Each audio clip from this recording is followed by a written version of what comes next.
Hey everybody, it's Rob from Flailthroughs. This is Gundam Battle Operation 2, and this is the Gelgoog L, which, yeah, pretty sure stands for Lancer. Uh, I'm, I've had a little trouble with it. I'm gonna credit that to it not using the beam rifle, but it's got a pretty good setup. It has the high mobility Gelgoog rocket launcher, has an MMP-80 with burst fire and a grenade launcher as a sub weapon. And the lance is a one-swing weapon that uses the GAN moveset. And it has the F90I type's skill of damaging anything it boosts past while its lance is out, and also getting a speed boost out of that. So, yeah, it's pretty good. But yeah, that's the MMP in question. If you don't get interrupted by other people's stuns, it can do enough to stun, but yeah, just it all kind of depends on timing and aim, as everything does. Yes, and also a grenade, a fairly strong one too, but it does not stun. But yeah, trying to run this person down, but they have help, and I'm just kind of going too far ahead. But yeah, like I said, has the GAN's downswing, but does not have multiple swings. And yeah, I'm a little bit reckless here. I got my shield broken. It does have a very large shield.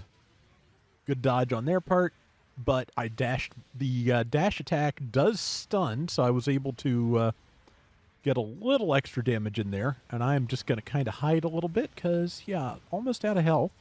Was able to stun them with the MMP, follow with the rocket launcher, and explode.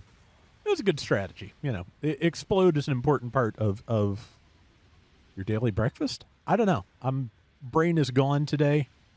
Sinuses have decided to eat my brain slightly, as they do when the weather bounces back and forth. And it's going to be 90 by the middle of next week here, so that is just wonderful. But yeah, so far not too bad. I've run this a couple of times. This is the best round out of what I've gotten. I think I've got something I like with the F91, so that will probably be up tomorrow if everything goes according to plan. And I've managed to get a couple other okayish things, so yeah, I'm a few days ahead of the game, which is nice because that does not always happen anymore. And to be honest, it's kind of a catch-22. I feel like, because if I am pressed for time and trying to get something for that day, the pressure means that I don't play as well. So yeah, that can just make things worse. But when I'm a few days ahead, it's easier to get further ahead because, yeah, the pressure's off and I can actually concentrate. So that is just, the weirdness of how my brain works.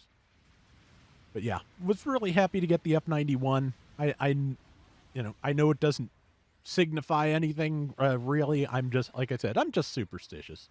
It's just RNG, and RNG in real life have no real connection. But I was raised by a person who believed in a lot of things that have that kind of significance, and I loved her to death, but eventually I just kind of decided that was not for me. And if it's for you, cool, but yeah, still not for me. Let's see. Yeah, we're behind a little bit, but I did manage to take something out. I was going to try and drive by that person, but instead, I think we've got 2 different G-Line full customs on this stage, if I'm not mistaken. And yeah, I keep expecting it. Speaking of G-Lines, I keep expecting it to have a nice side swing like the G-Line assault armor does, but no, this is just a pure GAN melee move set. So, your left and right swings will poke very slightly to the left and right. That's about all you get. And I can't even see what I'm doing. Now I can. Proto Camper managed to tackle me out of my boost. I did hit it, but I don't think, didn't live long enough to follow up on that, so. But I will probably get an assist out of that in a moment, I think. Aqua Gem is what got me. That makes sense. Yep, there's the assist. Or there's an assist on something. Might have been something different, but I suspect it was what I was just fighting. Yeah, fairly close to the bridge there, so that would make sense. But yeah, I am going to jump back in a second, I'm pretty sure, just trying to decide where. And yeah. But I like it. It, as you can see, definitely does have some influence from the Gelgoog Marine, especially the Commander type. That's a Marine backpack. Shield, definitely the Commander types, or very not 100% identical, but very similar. You know, yeah. I think I hit somebody, one of my teammates, and that's no good. But or got in their way. Did get that nice downswing on that Gundam though, so I'll take that.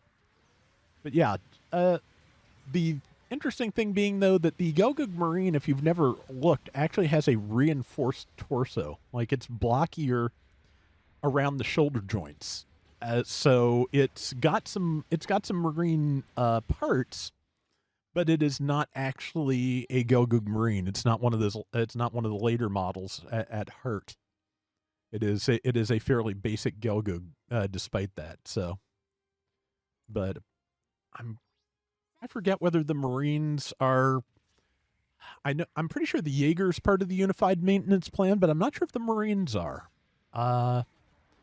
If it is, I guess that means this Gelgoog got modded to be compatible with all that. But again, now I am just trying to pull ancient knowledge out of the ether that I haven't thought about in years. So yeah, pay me no mind. Okay, well, I'm amazed that hit, but at least it only hit my shield. And that G-line is, yeah, and this looks like a safe angle. The Nero Trainer very wisely got dodged out of the way of my attack. I appreciate that, because, yeah, I was trying very hard not to hit them, but I'm glad they kind of took the extra step to be sure, because did not want to hit any allies, which I generally like the GAN moveset because the linear nature of it makes it that harder to do. But when you apply that to a much larger weapon like a lance, a lot of that benefit is taken away. And I dropped again, but I'm at least still alive, so I am going to go charging around the corner at that Garibaldi. Again, the boost skill, which the F90I types both also have, has the benefit of being, I believe, the only skill in the game which lets you do damage while you have iframes. Because once you get up from a fall, or once you first spawn in and have iframes, oh hey, it's a pixie. I should have recognized that before. I'm not sure if the lance knocks down on a neutral, but I think it might. This is only like the second or third round I've run with this, to be honest. But yeah, the lance charge skills do let you do damage while you are while you still have iframes. So, like I said, that is I'm pretty sure that is the only skill in the entire game where that is possible.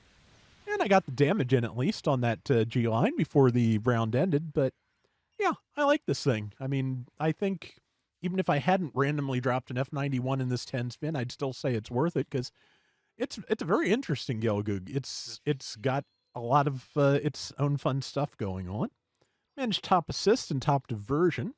3 and 4, 88,000. Somehow came in first overall. I don't know how that works. But anyway, that is going to do it for today's Gundam Battle Operation 2. We will be back soon with more. Till next time, everybody take care and have fun. Later.